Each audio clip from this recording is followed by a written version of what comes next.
is Jennifer Figueroa, and I'm doing my final project on Korean music with an emphasis on K-pop.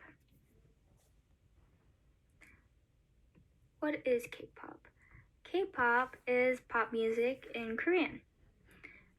It takes influence from the West, like hip-hop and R&B, but it can also take influence from other places such as Latin countries and Spain. But it's unique in its own way, and it's a reason that it's becoming such a phenomenon in the world. Nowadays, everyone knows what K-pop is. So before I go into the history and the background of K-pop, I would like to mention some terms and differences that if you're not a K-pop fan or aren't aware of the terms, you might not understand. So it's part of the experience, so I will talk about that real quick. So a bias is your favorite member in a group. So you can have multiple biases. Usually everyone has a bias in each group, and it's just basically your favorite, like I said, your favorite member. An ultimate bias is your favorite member out of all the groups. So like if you had to choose one, that would be your ultimate bias. Then we have idols. Idols are what we call the musicians. I think it comes from because people tend to idolize these idols a lot. Like they look up to them and they just, they're idols to them. So we call them idols. And also because they just trained so hard to become an idol. So we'll get into that later. But yeah. A maknae. A maknae is the youngest member in a group. And that's pretty much it. We have aegyo. Aegyo is an act of cuteness, and it's usually done by idols as fan service for fans, obviously, in like fan signs or variety shows. Normal people can also do aegyo, but it's very common in K-pop to have that. It's just a term you should know. A debut. A debut is like your first song or album you put out there. That will be a debut. So like you could say Ariana Grande's My Everything album is her debut album because it's her first ever album she released. So that is basically what a debut is. It's just like your first appearance in the public. So a comeback is just when you release another album or solo single, it's just a comeback. And positions include like rapping, vocalists, dancing, just like it's positions what idols have in groups. Every idol has a position, and fans like to know what their position is just so they can know what they specialize in, and it's just a fun thing to memorize. So now we're going to go into the differences. So photo books are basically like a booklet full of pictures of the members of the group. It comes in albums. So technically, most K-pop stans tend to buy the CDs just for the photo books because they just want to, see these pictures, which are specially made for the album. They usually have the same concept of, their music video or even the group's concept. And there could be many versions, so people like to collect them. And it's a very special way, special thing in K-pop because, Western artists don't do this. They just give you like a CD and that's it. And even nowadays, people don't buy CDs. We use streaming services, so it's a unique thing that people are still buying CDs because of the photo books and also photo cards. Photo cards are basically like a trading card of a picture of one member of the group. So, like I said, people like to trade these cards, people sell them, and you never know what you're gonna get. It's a surprise. So it's nice to look forward to. And then we have music shows. Music shows are just like a place where groups or idols can go to perform like their comeback or debut, or even sometimes their B-side songs. So to the fans, but this is also streamed online, and it can also be viewed on television. Light sticks. Light sticks are basically like a glow stick, and each group has their own design and color. And what? These are an essential for K-pop stands if you're going to a concert, because it's just part of the experience. Like everyone usually has one, and it connects to Bluetooth, most of them now. So you can just they sync like the colors, and it's really cool. But prior to having light sticks, they used to just use glow sticks, and they would have a color for each group. But of course, there's only so many colors that it was getting confusing because you couldn't really differentiate the group colors. So they came out with light sticks that had their own designs and colors. Here we have some pictures of the things I just mentioned. Like on the far left, we have a photo card of Jimin from BTS, and that's typically how photo cards look. In the middle, we have a photo book featuring ITZY members. And then on the right, we have a light stick, and this one is 17's light stick. So now we're gonna talk about the origin of K-pop. So Korea used to be under Japanese control, but it gained independence from them eventually.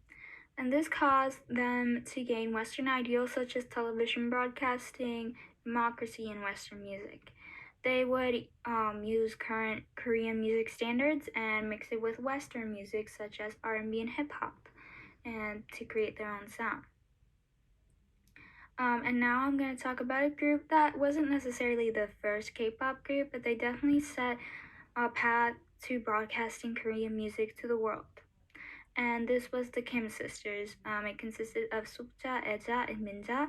Sukja and Eja were daughters of a famous singer called Lee Nanyang. And they started off by singing country songs to American soldiers stationed in Korea. And they gained a lot of popularity this way, and they just created a pretty good fan base there.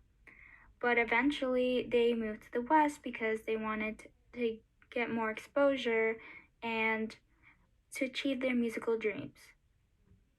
There they landed many interviews with Ed Sullivan, and this just exposed the world to Korean music, and it really was the start of Korean music reaching people other places other than Korea. And it's definitely a path to K-pop. So, the first real K-pop group was Sotaeji and Boys, and they debuted in the 90s. It consisted of Sotaeji, Yang Hyun-suk, and Lee Juno. Sotaeji was part of a heavy metal group called Sinawe, but eventually he left and recruited two dancers, which is Yang Hyun-suk and Lee Juno, to create the group. They were the first group to incorporate rapping, singing, dancing, and English words into their songs. And as you know, K-pop is heavily based on this, so they really set the standard for K-pop nowadays. On April 11th, 1992, they sang their first single called I Know at a talent show, but they unfortunately lost. However, Eventually, they debuted for real, and their song reached the top of the charts at number one for 17 consecutive weeks. Eventually, they did disband in 1996, but they really changed the K-pop industry and Korean music in general.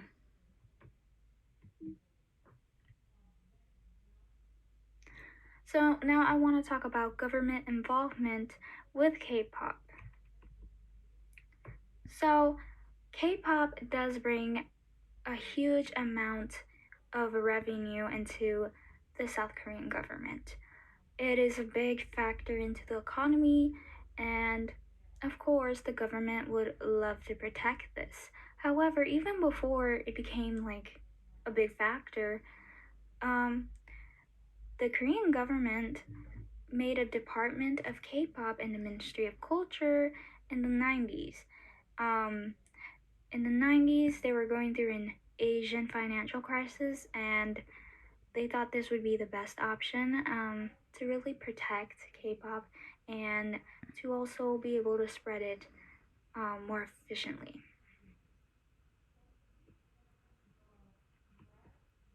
So now I'm going to talk about the evolution of K-pop. So there is three major companies, which is SM, founded by Lee Soo-man, JYP, which is founded by Park Jin-young, which is also known as JYP, and then YG, which is founded by one of the Sotaeji members, Yang Hyun-suk. So Lee Soo-man really created one of the first K-pop groups after Sotaeji boys, and it was named Hot. It consisted of 5 singers and 5 dancers, and they were trained to be even more extravagant than Sotaeji and boys. In 1998, they performed with Michael Jackson at a music event, and this really gained exposure for them and SM and just K-pop in general. So because of this sparked an interest in the K-pop companies to get foreign and multilingual members, so it's like they could spread K-pop to other places as well, and fans from other places other than Korea can really connect with these members because they're from their hometown or something. So now groups interact way more with their fans than before. Nowadays there's like behind the scene videos, there's fan signs, which is when you can meet your group idols and just have a moment to talk and just enjoy their presence and meet them, and it's just an amazing opportunity. And dance practices, which it's just a video of them practicing, most likely their comeback or debut song. And this was really made popular by the group SHINee, which is part of SM. And some people would even say they really are like the kings of K-pop. But yeah, that is how it evolved. We're going to talk about the audition process. So the audition process was founded by Lee Soo-man, which is the founder of SM. And the audition process was made so, they could really narrow down people because it is a very competitive field. So, first step, practice, practice, and practice. Even before auditioning, one needs to practice and just give their all into being better and stand out, because there are so many people that want to be an idol. So people may have to audition up to 30 times. So once you're ready, you can audition. Like I said, it takes sometimes up to 30 times or even more. So if you are lucky, you will become a trainee. And once you become a trainee, you have to sign a contract which lasts about 2 to 4 years. Sometimes even longer, could go up to 10 years. And this does not mean that you will become an idol or even have the chance to debut. It's just to be a trainee. It's not guaranteed to be an idol. But once you're a trainee, you have to train constantly, every single day, almost up to like 10 hours a day. And you have to follow company's requirements. So you have to exercise daily on top of all this training, and you have to watch your weight, and it's just very, very tough. A lot of people have to do this on top of jobs and school, and it is a big reason why many people, trainees, drop out of school, because it's just a lot for them to handle, and they just want to focus on giving their best.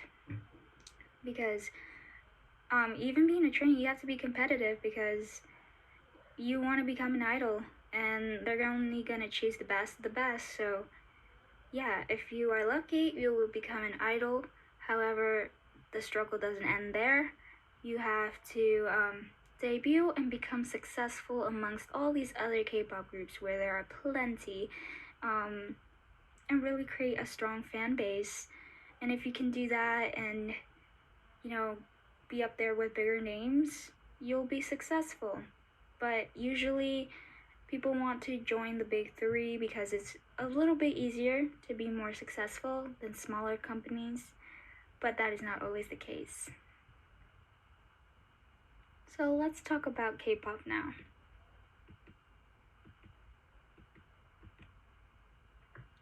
So there is generations in K-pop, and much like in society, it's separated by age, but also by the sound of the music. So the first generation is from 1990s to the early 2000s, and an example of a group would be Sotaeji and Boys, or Rain, which is a solo artist. The second group is from 2003 to 2010. It's marked by the debut of TVXQ, which is a group by SM, and this era was full of ballads and mellow love songs, and it's really when the Hallyu or the Korean wave started, which is basically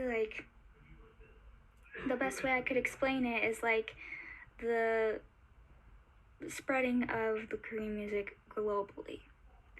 So the third generation is from 2011 to 2018, and big groups in this category is BTS, Blackpink, and these songs are more techno and rock based, but there are some ballads as well.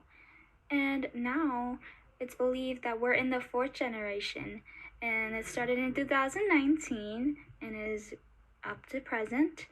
And some groups that would be in this category is like ITZY, TXT, and Hyphen, just really new groups. And I noticed that in this generation, there is a lot of foreign members, so it seems like they're trying to get more foreign members to really connect to the globe. And that is pretty much the generations. And some groups I would like to mention that really have played a big part in spreading K-pop to the world is BTS and Blackpink. So BTS, they have not come from the big three, so they really started at a small company and made it really far, and they've attended American Music Awards, and they've gained popularity worldwide and have made many achievements. So they're honestly the biggest K-pop group at the moment, and people say they've paved the way. So they're big part into why K-pop is so popular nowadays, and Blackpink as well. It's a very popular girl group. They're in YG, and they've also done many things like BTS, and they've even performed at Coachella, which is a music festival in California, which no other K-pop group has done before. So it's very impressive, and yeah, that is basically all I have for you for this project. It was really fun to research and find out many things that I didn't know, even as a K-pop fan as I am. So yeah, it's definitely interesting, and I definitely appreciate it more. And if you don't know anything about K-pop, hopefully you know more now, and hopefully you would like to do some more searching. So yeah, that is it for today. I also a works cited page, but if you would like to see that, but that is it. Thank you.